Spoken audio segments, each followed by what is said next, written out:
Some folks might remember me. I'm the former director of the analytics program. David Uminski is putting out a small professional fire right now and could not introduce Kyle. Napierkowski, did I say it right? Yeah. Is Senior Director of Product Management at RadiumOne, which is where one of our graduates, Deeksha, works. Is Deeksha here? She is not able to make it. She's not able to make it. Injured at the moment. Injured, so okay. It's a bummer. She would love to have been here. Has she filed workers' comp? It's very dangerous in the online advertising world, you know, broken fingers and whatnot. So he is a bachelor's and master's degrees in finance, like I do from Case Western University, and we're delighted to have him here today to talk to us. Thank you so much. And thanks, everyone. So today I'm here to talk about not necessarily algorithms or data or getting really deep on things, but more the practical side of data science. How do you make sure that the work that you do is translated into something that actually provides value for a business? So I know, I don't actually know too much about the USF program, but maybe I could just start with seeing hands for who is a current student in the analytics program. Okay, or maybe how about who's not? Okay, so actually a pretty good mix. So, you know, I'm sure that in the program, knowing with what you know, I've known from Deeksha, who is amazing, and we're really sad she's not here. You're learning all about different algorithms, different ways to slice and dice data, different ways to be effective as a data analyst, as a data scientist. When you get on the job, the sort of biggest thing that I think I noticed with people that are new to data science is, you know, you want to just jump into getting at the most interesting, fun algorithms right away and get away from sort of all of the management sort of work that goes into delivering data products. So that would be talking to customers and you know, dealing with the stuff that's not really the fun in the code data. So that's mostly what I'm here to talk about. How do you be effective as a data scientist?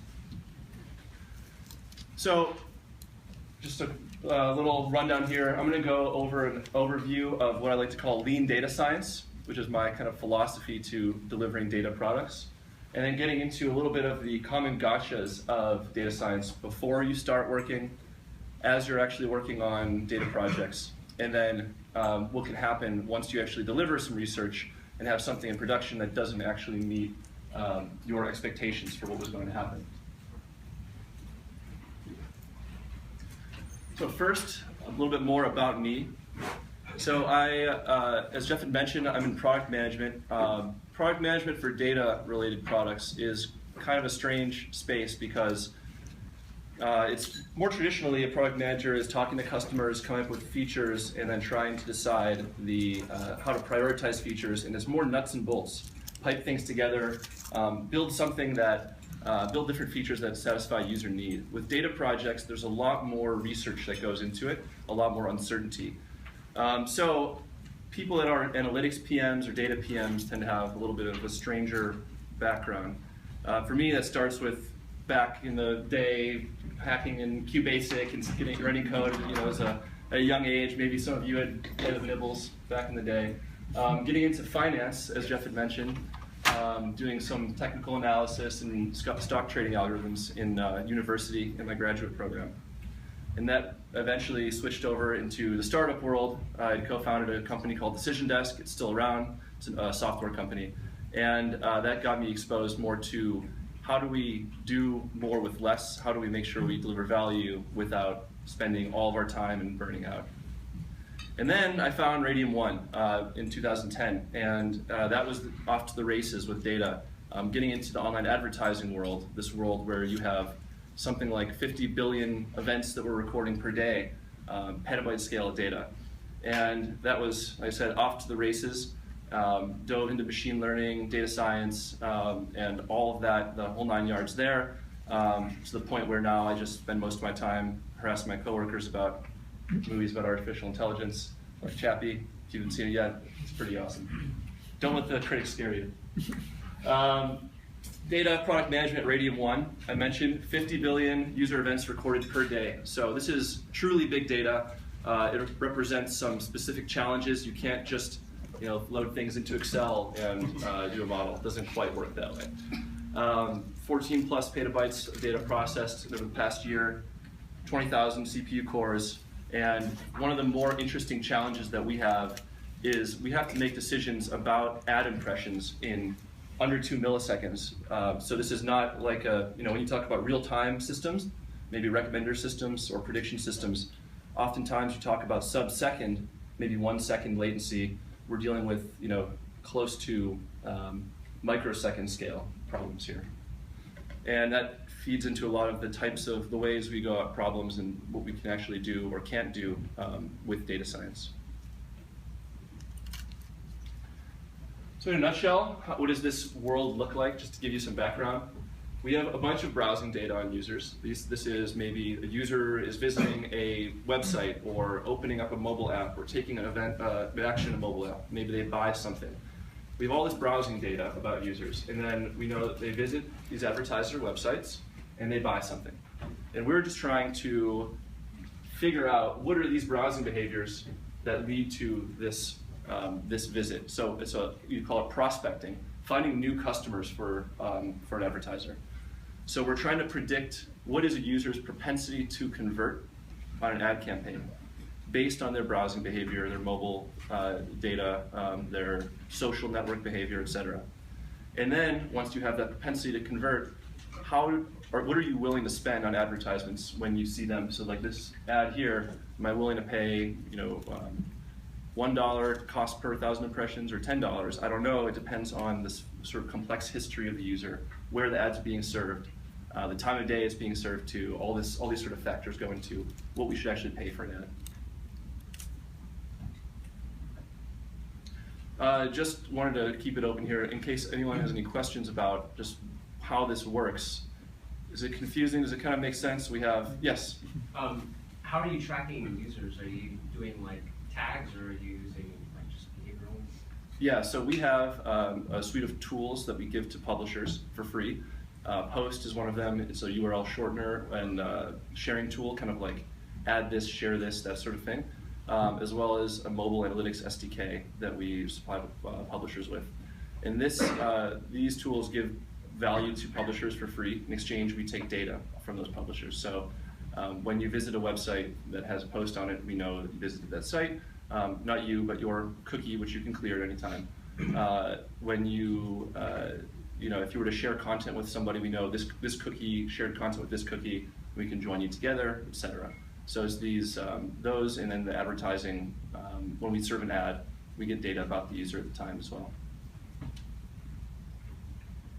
And the important thing to note here is that we're collecting all this data on all these users, and then we're plugged into these ad exchanges, which have tons and tons and tons of available impressions. And we have the ability, but not obligation, to buy any given impression, to bid on any given impression. So we're kind of cherry picking the impressions that we think are valuable and are likely to lead to conversions. And we're deciding what we actually think that impression's worth at the time we're bidding. So getting into this concept of the philosophy of data science, of lean data science, what am I talking about when I say that?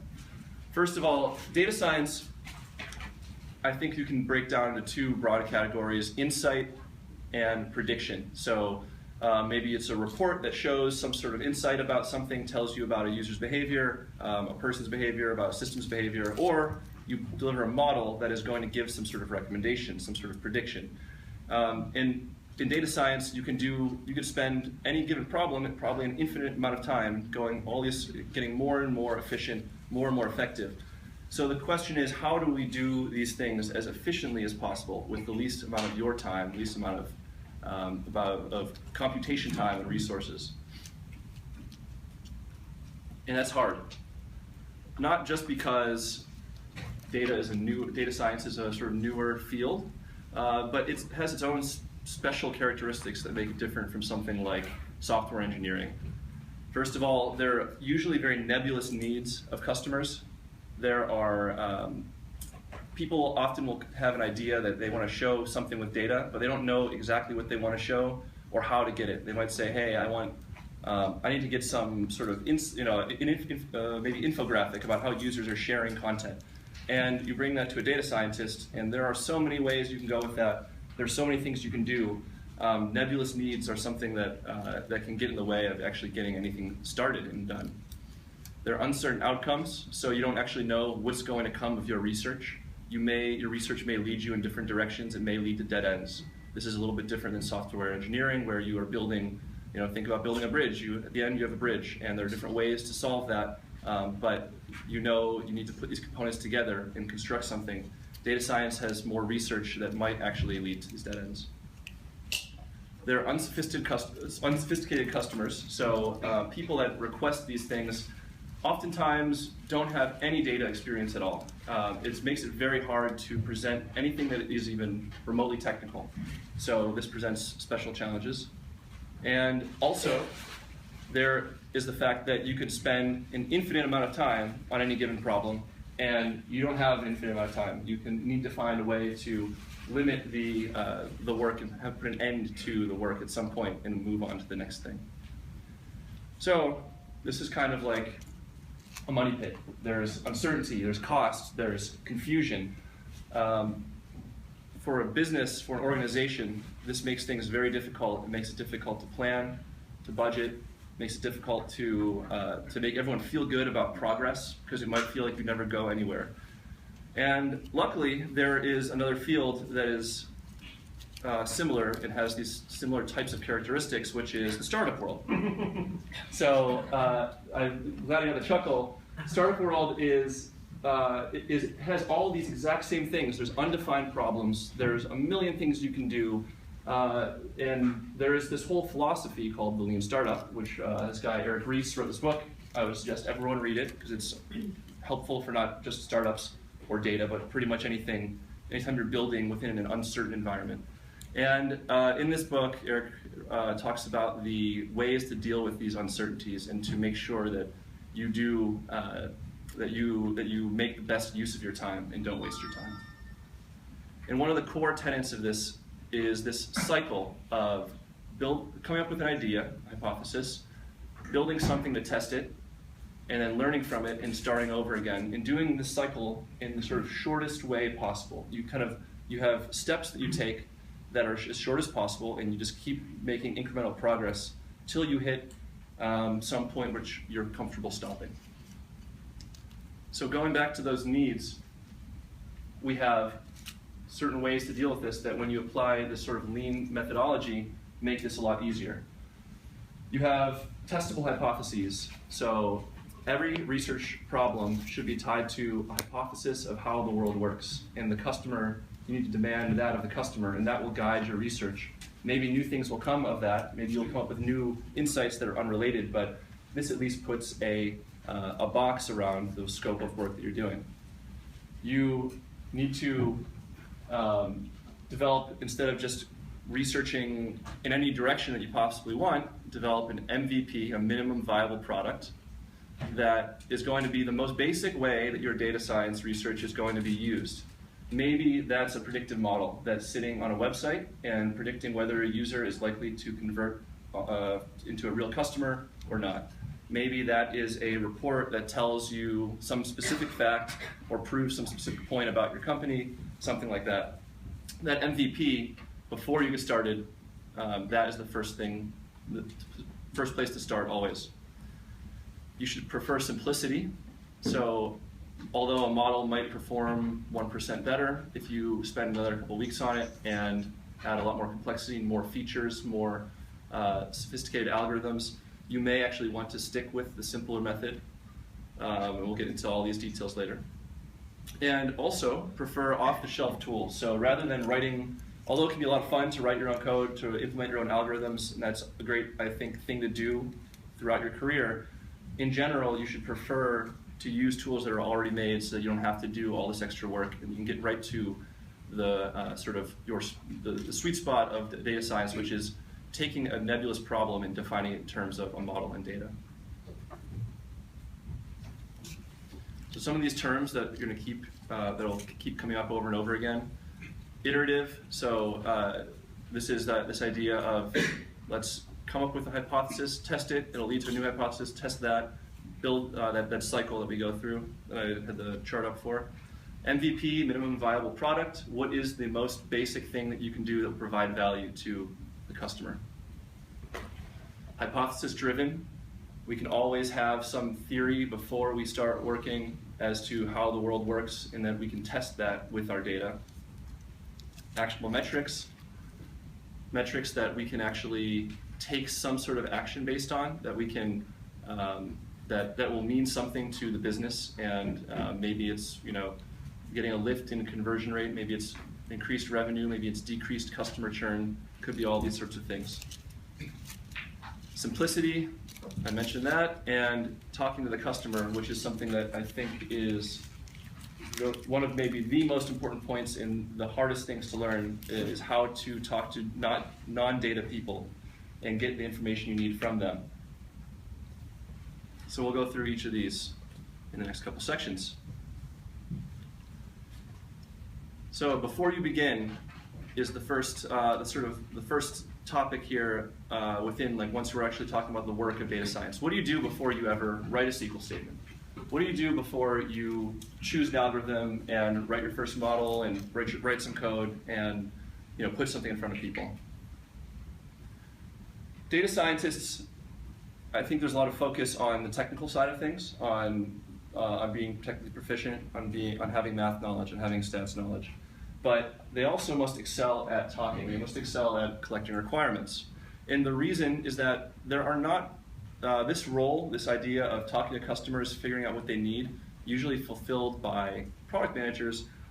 It's very rare to find good analytics PMs, in my experience. It's hard to find people that understand both the customer angle and the data science angle and can put the two things together.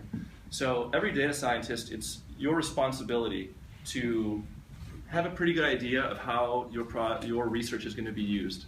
Every data scientist needs to be able to think sort of from the customer's perspective, and customer can be internal, it can be someone, a coworker of yours, it could be external, it could be a client, it could be a partner, etc. And a big part of this is getting at stated needs versus actual needs. So stated need is something that oftentimes someone will come to you with a specific request and say, I want something that does this, X, Y, and Z. So maybe, and these are some examples of things I've run into. We need a tool to predict the likelihood that a new prospect will convert. Once a user visits a website, I want to prioritize my time and say, this customer is very likely to turn into a very big customer, and this one is unlikely to convert. But when in reality, you go and you do all this hard work and you come up with this great model, and you're looking at the area under the curve to minimize the area under the curve of these different machine learning models, and you tried 20 different models, you bring in all these different feature sets, you've got this this best possible model, and you bring it and deliver it weeks later, and it turns out that this, let's say it's a neural network model, the first thing the person asks, the requester asks, is, okay, so what does this mean for the sales team? How do they take this and use this information, this model, to influence our prospects to do the things that they need to do, or that good customers do? Maybe they need to create a new user, or they need to open a trial product and create a new user, or take some other action. I just want to tell my sales team what to do, what to tell the customer to do. And so this is an insight versus prediction problem, which after a month or so of work, I could have gotten around by just digging a little bit deeper from the beginning. How do you anticipate this being used? How do you? What are the sort of the core problems that you're getting at? And this is really just getting into the head of the customer, trying to think more in their shoes, and not just taking what they say at face value right off the bat. Another example that came up recently is, so we have all this mobile data. So when the user is browsing, let's say you have some app that RadiumOne, the Connect SDK, is installed on. So we can see then when you take events, your lat-long location. And we can use this data to segment you based on your behavior. Maybe you're a frequent flyer and you travel internationally, and that's telling that you're high value, high household income person, and this is great data for advertising. So we want to actually go to the market and say, hey, check out this cool report. Here's an infographic that shows how we can take all this mobile data and turn it into signals for advertising for you. And our marketing team had said specifically, let's get a report that shows which terminals the users of airlines apps are checking in from, and tell a little more about that story. So in reality, though, they might not know all the complexities of this data. It was important to get at what is the actual core underlying need. Demonstrating our mobile targeting capabilities, using our mobile geolocation data, getting these things listed out, and then coming up with a hypothesis is a much better way to sort of start the problem. In this case, getting access to the which mobile apps the user was using was kind of a harder thing than we anticipated, and it sent a couple analysts down some paths that took a lot of extra time. We could have done a lot more with a lot less time if we had been more sort of upfront with collecting these requirements. And that brings us to our next point, hypothesis.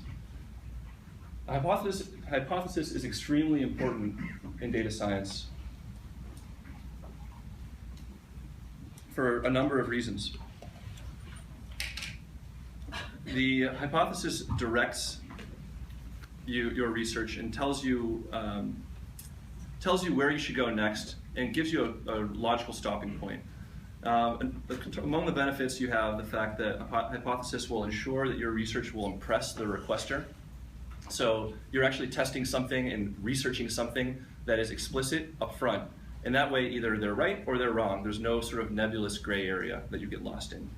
It prevents never-ending research projects. So it doesn't, you don't just take something to someone and then get back, oh, well, could you change this? Can you make it tweak this? Can you make it say this instead? Maybe this idea? No, you have one question and you answer that question definitively or statistically. It guides research to a final product, which is extremely important, again, and rather than getting lost in researching for a year and then having nothing to show for it, we know that if we check these things off, then we will have a product at the end. And most importantly, I think, the customer invests their time in you. So instead of someone just asking you for more and more and more, and they put no work in and can just go back to their desk afterwards and move on with their lives, you're getting some commitment from the person requesting something of you. You're going to make this more of a collaborative process, and by demanding a hypothesis. This will make sure that as you run into issues, the customer is more willing to help you. This is kind of like a sales tactic. Like if you get somebody to invest their time and their energy in you, then they're more likely to want to help you in the future. But it's also very valuable for all those other reasons. So I mentioned this whole idea of MVP and guiding yourself to a final product. So in this case, we have this final packaged, beautiful product that we come up with first. Maybe it's a tool for predicting conversion, like I said. And then the next step is to develop all the assumptions that we have that would feed into this, or the research questions that we'd have, and just test those one by one. So you go through, you check them off one at a time, you develop a research plan, and at the end, then you have something that you can then take to your engineering team and say, hey, we have this great thing, or engineering team, or your product team, or whatever, and we have all the things figured out for you. There's nothing else to do because we started up front with what are the assumptions and what are the hypotheses. Okay, let's get to the fun part, which is getting to work. What happens when you actually get into, what are the important things to remember when you're actually playing with data and running algorithms? So I like to emphasize simple and effective tools and algorithms at all times, at least at the beginning of your project. It's really important to pick tools and algos that are going to make your life easier and reduce the time to iterate, to go through that full cycle. So what do I mean by this exactly? It might be really fun to implement a new algorithm that you just read about that's like the latest in graph theory to do collaborative filtering, clustering, and you're reading these papers and you're writing some code and it's great. It might be a lot faster though to use something that's like 2 lines of GraphLab to do a recommendation engine system instead. There are these, there's the sort of thing that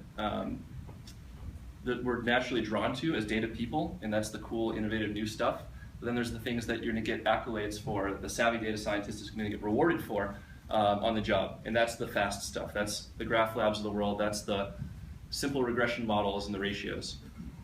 Maybe on the visual analysis side, you might have more fun working with D3.js or with No, numbers like no, not chance. Keep that crap away from me. Or Matplotlib, where you have these great visuals that come out at the end, and they're really fancy and scientific. But I prefer fast, something like Tableau or another point-and-click solution, where you just get a big table of data, you load it into Tableau, and you drag things around, and hey, you find some insight based on that that can lead your research. So these choices of tools, they might save you an hour here, an hour there, 50 minutes here, 30 minutes here, 30 minutes there, but that adds up over the weeks to years that you spend on these research projects. And then comes your choice of algorithm. So you've manipulated data, you've done some analysis. What you really want to do is start at the top of this spectrum and say, let's do the most with the least time. So starting with ratios, starting with division and visual analysis and business rules is often the best place. You can get a lot of value out of going from no automation, no research to some very basic indexing and looking at some simple visuals and just coming up with some rules, heuristics. Then maybe you can get into some simple algorithms, the tried and tested things, the linear logistic regressions of the world. And as you keep going, maybe an off-the-shelf, more complex algorithm, maybe you want to run Google PageRank on some data, and that's again with something like GraphLab Create, which I don't know, have you guys all used GraphLab? Has anyone used it in this room? Who has? Okay, GraphLab. It's free for academic use, and it's amazing and fast, and I'm not even getting paid to say this. Those guys are awesome, yeah. So check it out. And then at the very end is write your own. So complex algos, maybe you download some code from a paper and you implement it yourself. And this is the stuff that, if you have a very specific problem that there are huge teams working on over long periods of time, you go to Google and you're working on just optimizing one very specific behavior with a team of 20 people. You're going to be writing a lot of custom code. You're going to be implementing novel algorithms. It's going to be fun. But you're going to be very, very, very narrowly focused. And that's the sort of time where it's okay to get in and to sort of be more academic about things. But most things that you do, you're going to be more effective starting at the top and working your way down over time. So one example of this, I don't know if anyone has heard of Monica Rigatti from Jawbone, but this is a quote that she has said in person many times, and you can find it on Twitter. My favorite data science algorithm is division, and this is one of sort of the leaders in the field, very well known data scientist, and it's absolutely, I'm in 100% agreement. So simple is good, and just by example, maybe if you're comparing ratios and business rules versus something like a neural network, yes, you might be able to eke out more performance from the very complex, cutting-edge, deep belief network type approach, but it's going to be slow. It's going to be hard to understand what's going on. If you have bad input data or features, it's going to be hard to troubleshoot. It's going to be hard to just communicate to anyone what this is actually telling you besides that final predictive number. So while maybe eventually you want to go that route and you want to get into the sort of more complex models, it's always good to start with something like an index. So let's do this by example with an online advertising problem that we work with all the time. So we want to take the web domains that a user visits and see if we can predict their likelihood of conversion for certain campaigns based on these web domains. This problem has been around for at least a decade, and we get better and better at doing it over time, but it's sort of the textbook online advertising issue. So the smart data scientist might try to whip up something really fancy. So let's try applying some natural language processing techniques like LSA, LSI, and then use, what this is going to do is take these domains, find the way they interact with, the users interact with different domains, and try to extract topics from that. So CNN.com, it would probably extract these different topics like maybe news and world and some other of these topics, and we'll score all these domains on these different topics. It's a dimensionality reduction technique. And then you'll look at all the history for each user you have and calculate a vector of the topics that these users are interested in. And then you'll take your users that are converters, and you'll try to find, using k-nearest neighbors algorithm, the closest users to those users. And these are your new audience, your people that are likely to convert. So this is a tough problem, million domains, billion plus users, and it's exciting, and it's using different technologies across fields, new algorithm, not new, but more complex algorithms, etc. But there's a problem.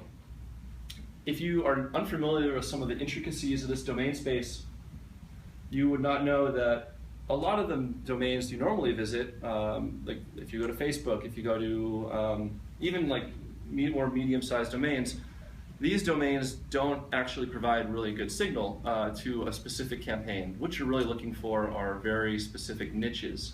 Niches like, this person is interested in financing a car loan in this state of Alabama right now. So LSA actually will wash out the effect of these small niches, and it will kind of group these really valuable domains in with these much larger domains. So in practice, when you try this, you might get some predictive power out of this, but it's not going to be anywhere near what you can get with simple division, which is, this is another model that has been around for a long time in online advertising, lookalike modeling, where you say, take your converters, look at the intersection of the converters with different websites, and those with the higher intersection or a higher index of intersection are going to be higher performing. And this is just coming up with a ratio, coming up with an index, sorting all your websites by this, and then taking the users from those top sites. It's much easier to understand, simpler algorithm.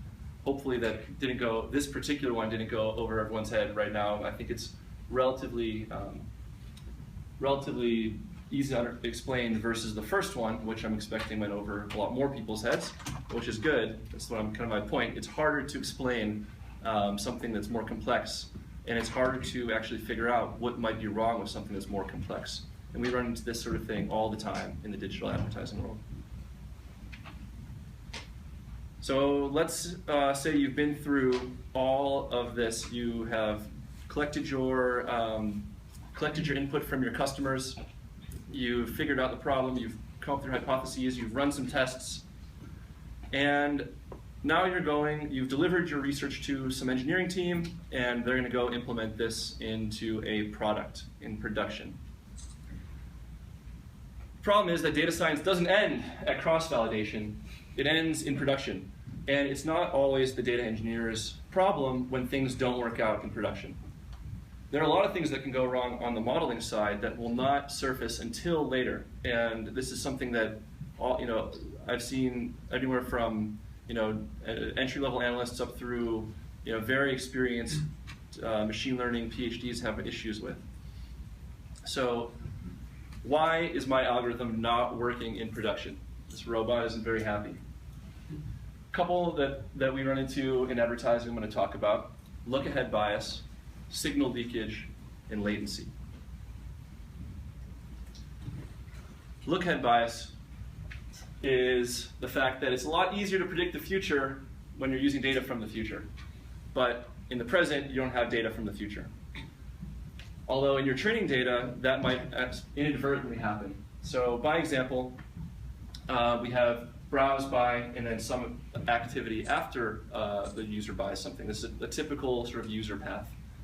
And let's apply this to maybe a travel space. So user's browsing, user books a hotel room, and then in some niche, maybe some luxury hotel in some far off place, and the hotel will redirect to take the user to some tourism website afterwards. So you have the pre-purchase action, the purchase, and then the post-purchase action. So my question is, if we built a model and it said that this event was important for predicting conversion, is that true? And you should all say no, because it's happening afterwards. You can't predict the past, or it's easy to predict the past. It's hard to predict the future. So why this can happen a lot in data sets is that you might need to aggregate data in sort of a might not have timestamped data. You might be aggregating by minute or by day or by hour. You might be grouping things together over like a long period of time and saying, let's just do, actually going back to that example with the overlaps, the lookalike indexing, you might just group all those things together with the conversion events. And in this case, your model might say, hey, this signal is very, very strong, and our model predicts with this level of accuracy, and then you go implement it, and it has no prediction value. So it's kind of it sounds obvious when we talk about it in this context, but when you're actually deep in the data, and you're getting data from a source that you're not sure how it's created, you're not sure how the features are made, it's something that can and does pop up pretty often. Another similar problem is signal leakage. So signal leakage isn't when you have the future leaking into the present, but it's when you have events that are you don't want to include in your model, sneaking into your model. So in this really basic example, we have a few different signals. We have, we're collecting data on users that share content about brand X and then share content about brand Y. These are both auto advertisers. And then these are rolling up into a broader signal we're calling the car enthusiast segment. So very simple model, data model here. And we're running a campaign that is trying to predict the likelihood a user will convert for brand X. So we're trying to deliver advertising that will get people to sign up for brand X. We already know that users sharing brand X's content are valuable. So a model that includes this, we have, let's say campaign managers, like these guys right here. That's not good, hey? That are delivering campaigns, and they already know, they're already targeting this segment of users that are sharing content for brand X. So we want to remove that from our model and not include, because any predictive power that's gained from it will not actually benefit the campaign anymore. But if we're not careful, we might still include it with this car enthusiast segment. It still includes these raw events of the user sharing this event. So if this is like a segment ID 1, 2, and 3, and we just said, okay, well, let's exclude segment 2 from our model. Segment 1, unknowingly, is still going to contain segment 2's events. So overall, our model is going to look great and perform really, really well. And then we're going to go try to run it in production, and it's not going to provide any lift whatsoever to the existing campaign, because maybe in this case, all of the performance of this one is coming from this, and none of the performance comes from this.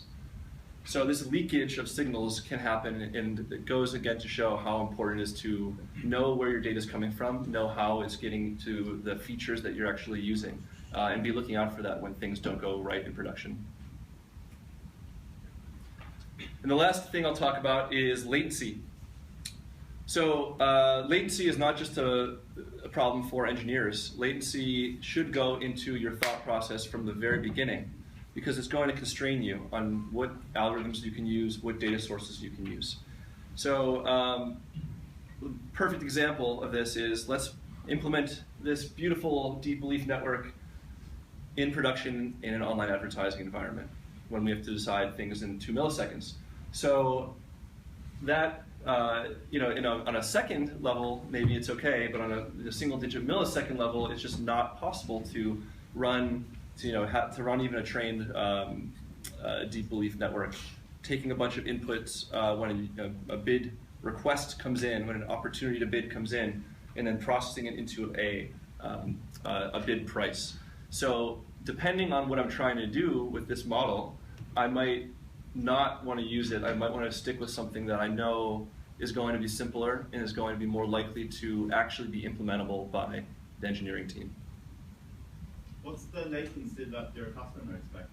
So there's a total round trip latency from an ad exchange to the buyer back to the ad exchange of about 100 milliseconds. But there's a lot that goes into that between those two things. So obviously network time, there's decisioning time in terms of cutting down what campaigns are eligible to be bidding on something. But the important thing for data science for us is that we have this window for this real-time pricing, and that's for us, because of all those other things, in the single digits milliseconds. So down to as low as 2 milliseconds. It's a little tricky. Non-neural network. No neural network.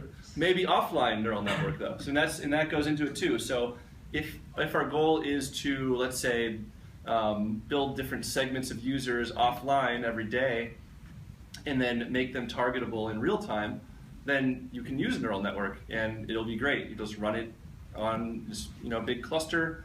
Latency is not an issue, and you have set up a job to pipe in this data to be targeted in real time. But that you need to figure out in advance. What is the way you expect this thing to be implemented?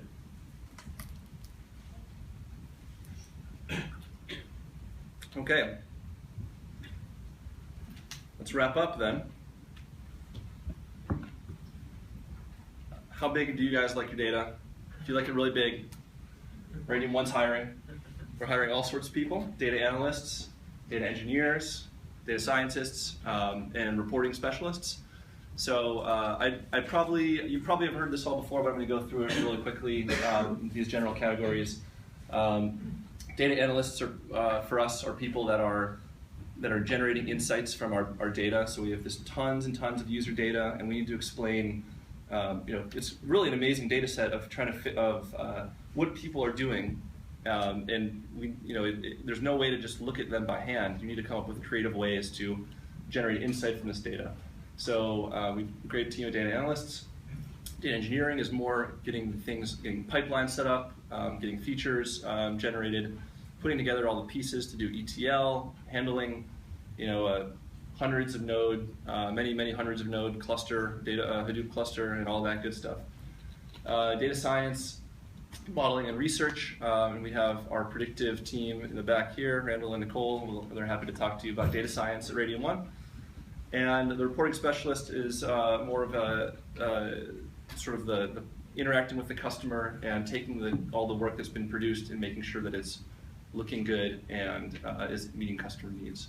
So if you are at all interested, find myself, Nicole, Randall, and then we have a couple others here. So Jim Lee over here is the head of our operations team, VP of operations, and Evan's campaign manager. So if you have questions about the company, feel free to grab any one of us to chat.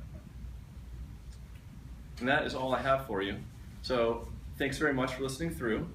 I know there's a lot of content, so I'm happy to go back and look at any individual slide and answer questions if you took notes and had like a specific question, or answer more general questions about myself, the company, data science, product management, anything at all.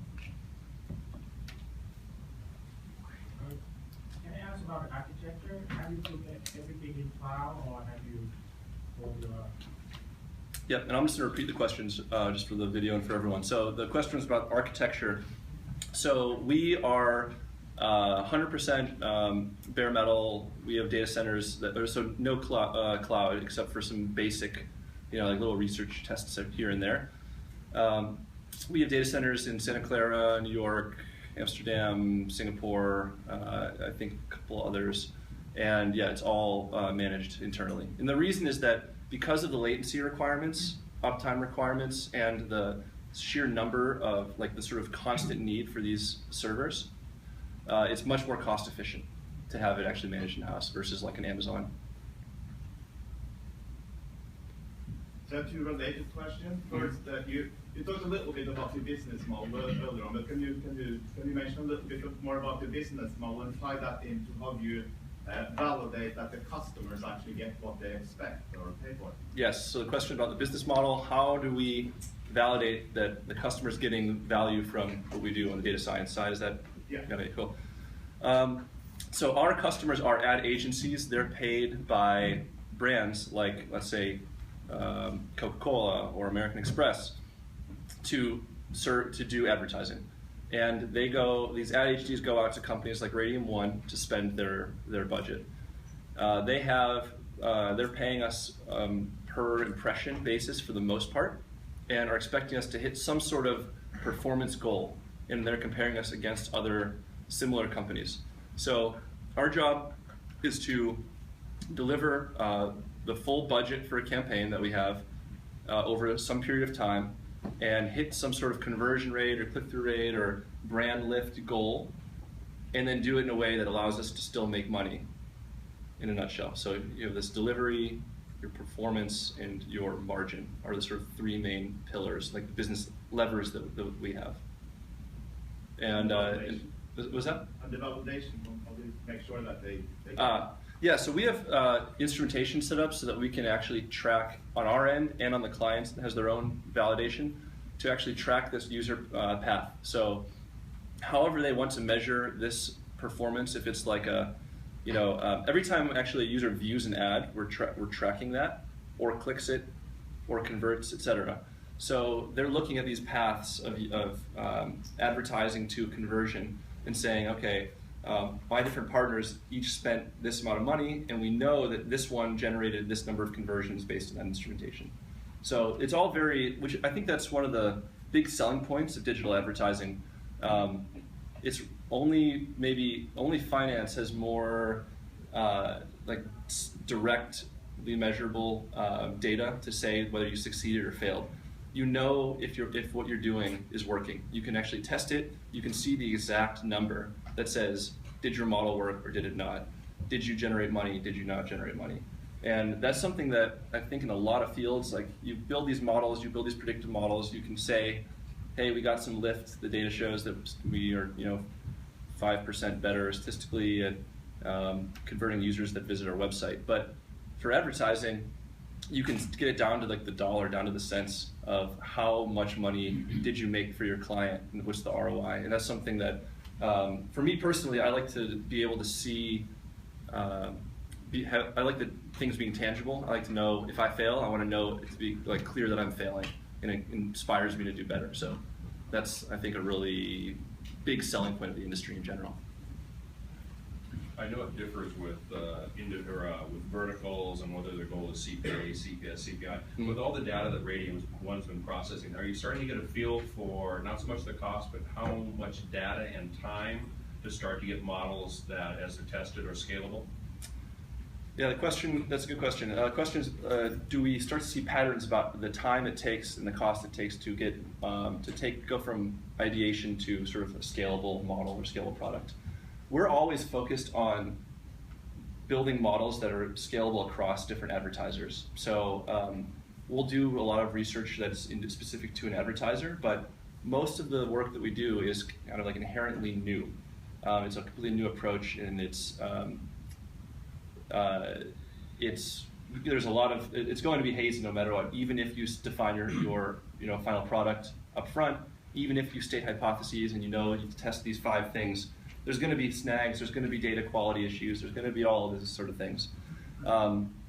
So I guess the short answer is you see trends about like those common pitfalls, but in terms of time, it's hard to go. I'm another sort of big tenet of the whole lean philosophy is agile development and iteration, and I like to follow that too. I know that we have work to do right now. I know we have work to do next, and there's work that we're not even thinking about, and that's kind of it, rather than planning out 12 months or 6 months.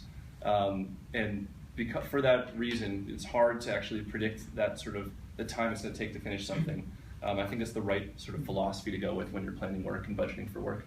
How do you address that with clients coming to your companies? Because on the business side, companies aren't going to come with, give us an open checkbook and endless time. Right. We're an agency, and every company that we'll deal with, you can get some vague, but almost always they're expecting to see results in X amount of time. Right. Because they have to compare you versus someone else. And again, the open checkbook, unless you're Google or Verizon, most companies are going to come in with at least $50,000 a month and spend, if not more. But they're not going to say, hey, we have an endless amount of money, endless amount of time. Right. Yeah, we have a lot of things that are right off the bat, day one. We try and tested technologies that are sort of our secret sauce, or share graph, we call it, that we use that apply across advertisers. That's kind of what I was getting at. Like we, for a new advertiser, are ready to go from day one. There's always custom work you can do. You can get more specific and granular, but the same things that work, for a car advertiser may work for a financial advertiser with different signals. And even within those verticals, there's a lot of sort of, you know, the same types of things you can do if you wanted to go start getting into that deeper. Okay. So kind of piggyback on that, what happens if you, like the company I work at, I kind of run very like a lean data science program, very transparent, very clear on what our queues are currently and our backlog. However, the rest of the company does year-long roadmaps, and they want data science to then deliver year-long roadmaps of we're going to deliver this data-driven feature on this year-long schedule. Right. How do you reconcile that impedance mismatch? Yeah, that's a great question. So the question is about year-long roadmaps in the product, the engineering world, and matching that to data science, which are inherently sort of fuzzier. I've struggled with that same issue, and I think that's a very big cultural issue with, you know, is the executive team, is the product team data savvy enough and knowledgeable enough about that, and how much can, as a, you know, whether it's leading a data science team or leading a product management team, how much education can you do to just get people in this mindset? I struggle with that too. I don't have a great answer for it, but I think that the, you know, there's, what you can say is like for this year, these are the high-level problems that we will be working on, and that if you kind of have that research plan for those, like, okay, I would foresee this type of product at some point in the next year being done, and then in order to get that, here are the things I need to check off. I need to validate all of these assumptions, these hypotheses. Here are all the research questions we have to do, and you know, maybe you won't get down to dates for delivering on those research questions, but it at least gives you something to say, like, here's the set, and by the end of the year, I'm going to have, you know, any number of these things checked off, hopefully all of them. And if I have all of them, and then it's, you know, that's the point where I can say, like, we're going to, you know, deliver this, have engineering deliver this actual product, and there's no more uncertainty around the actual research side of things. So like research and productization are kind of, they need to be together, but in terms of communication to the rest of the business, I think have to be looked at separately. Yes. You mentioned kind of this ridiculous latency issue that you're under. Mm-hmm. Can you have your thoughts on maybe pre-computing the most common input vectors, mm-hmm. and then just hashing them so you can look them up later for like things like neural nets, which are nice to have? Yes. Yeah. So the other question was around latency, for dealing with latency in creative ways, like using hashing functions to make things in doing lookups instead of doing the sort of full set. And that's exactly right. Like that's the sort of thing that we end up doing. I think that's why data engineering for us is extremely exciting, because you need to find ways to. There are ways around some of these things.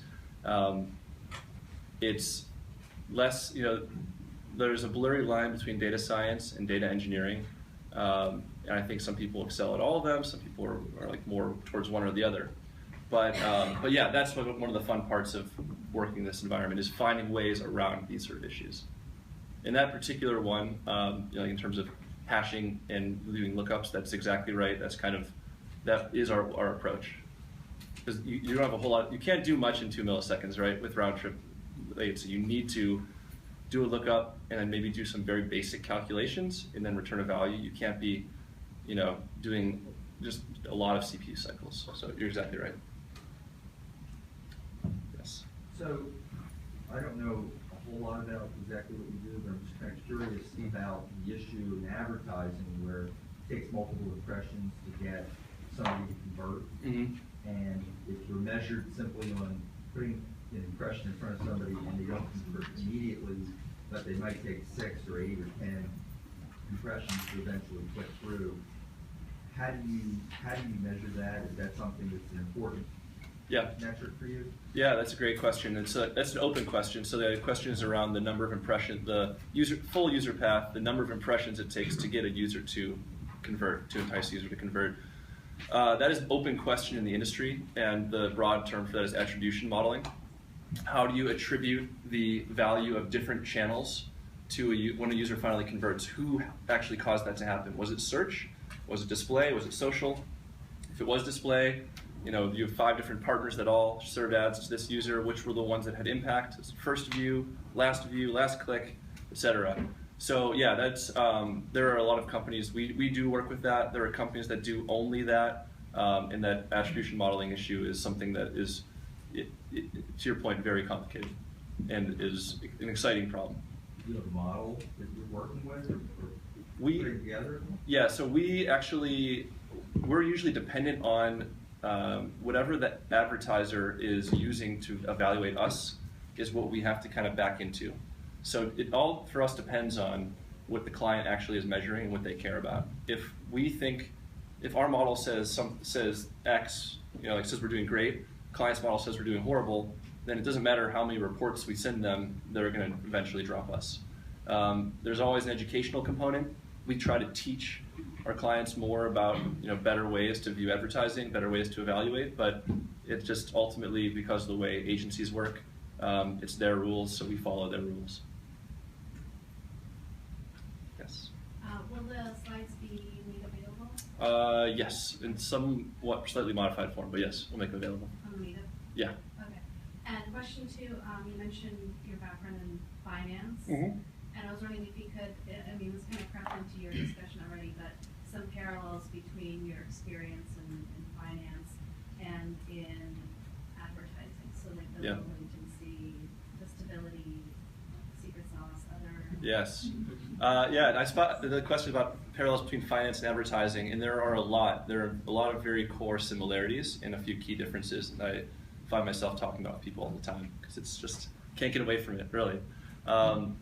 Finance is, there's these exchanges, so there's marketplaces, things are happening, latency is a huge issue. There's not as much of the fastest person wins, which is in the financial services world right now with high frequency trading. If you are a few, microseconds faster than another player, then it's winner takes all in a way. That's not the case with us, but it still is a factor. One big difference is that that ad impressions are what's the word? Are perishable. You have an ad impression and you buy it and it's done.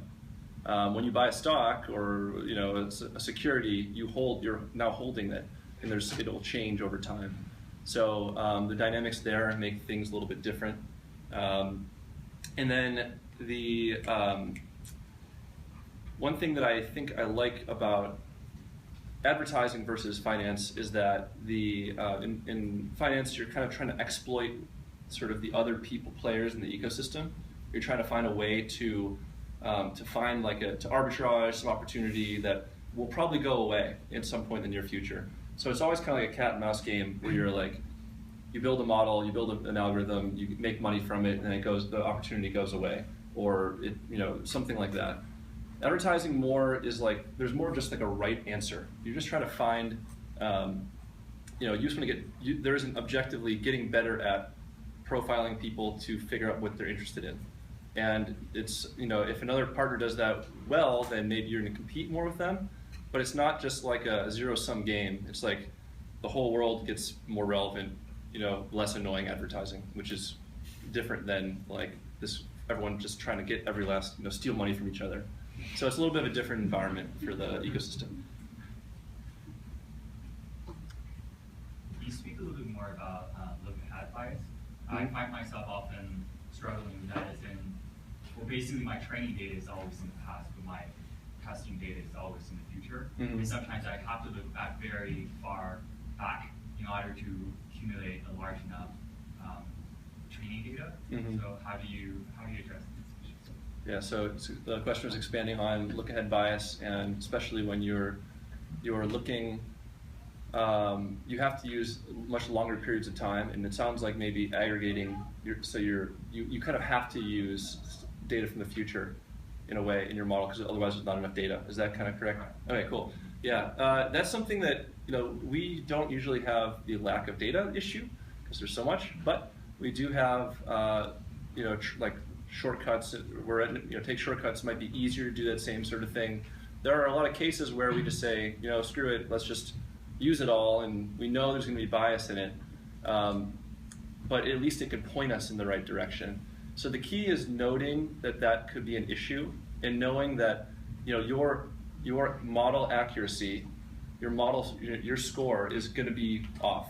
It's not, you know, that the metric for how accurate your model is, and everything that goes along with it, the precision and recall of your model is going to be wrong. But if that's okay, if you're okay with saying, okay, it predicts with 70% accuracy in my test score, I know it's going to be lower than that, but at least I learned these things about you know, my problem space, and that will lead me towards other research, then it's okay. That's all, I think all you can do, really. Any other questions? Yes. Could you briefly talk about languages, especially say research languages versus production languages? And Yeah. like what kind of production languages are performing? Yes. The question about languages, which research versus production. So yeah, so you know, at RadiumOne we are very heavily Java in production, which is more, I guess, typical enterprisey. It is performant. You can get it. You know, it works fast. A lot of, as a result, our engineering teams, we tend to hire people that are more Java people. On our research side, we're not using Java. We're using primarily Python and to a lesser extent R. I personally really like Python because there's a lot you can do that's, like we go through a research to prototype to production sort of process. And that prototype phase is very important. We have code that is running, that is powering live ad campaigns, that's actually impacting our customers.